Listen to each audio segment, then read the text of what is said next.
Prabowo Gibran disebut akan langsung merealisasikan program-programnya begitu resmi dilantik menjadi Presiden dan Wakil Presiden Republik Indonesia pada periode 2024 hingga 2029.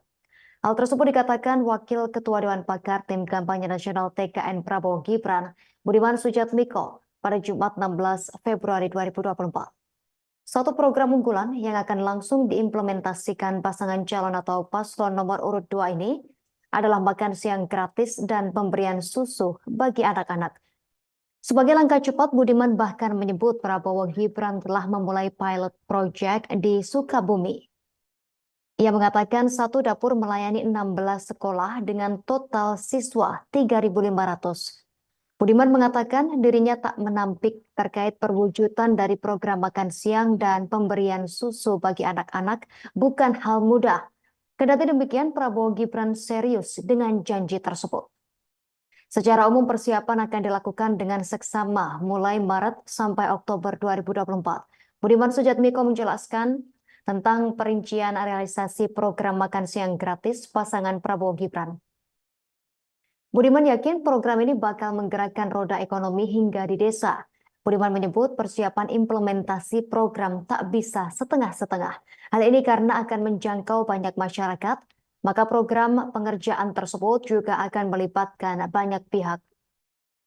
Adapun sejumlah sektor yang disebut Budiman meliputi sektor kesehatan, pendidikan, industri, perhubungan, hingga pangan. Dalam industri pangan, Budiman menjelaskan bahwa program makan siang dan pemberian susu setidaknya memerlukan jutaan ton bahan pangan per tahun. Rinciannya adalah 6,7 juta ton beras per tahunnya.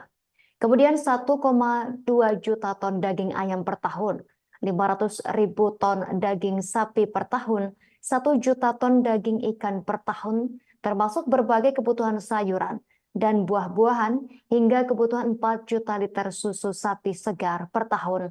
Kendati memerlukan waktu tenaga yang besar untuk mewujudkan program tersebut, Budiman tetap percaya pada sumber pangan yang dimiliki Indonesia. Selain itu, ia juga menyebut bahwa Prabowo Gibran akan melibatkan pakar dan ahli untuk melancarkan program-program tersebut. Selain pakar, Budiman memastikan pula bahwa Prabowo Gibran akan merangkul semua komponen masyarakat untuk turut terlibat dalam upaya menjamin masa depan anak-anak bangsa. Satu di antaranya dengan melibatkan puluhan ribu desa sebagai basis produksi bahan pangan. Lebih dari itu, Prabowo Gibran juga akan mengajak badan usaha milik desa atau BUMDes, usaha mikro kecil dan menengah UMKM, dan koperasi untuk menjadi penggerak utama tata kelola rantai pasok. Langkah tersebut dikatakan Budiman akan didukung oleh industri pangan nasional dan BUMN yang melengkapi upaya tersebut dari sisi kapasitas industri pengolahan pangan dan implementasi teknologi. Download Tribun X sekarang, menghadirkan lokal menjadi Indonesia.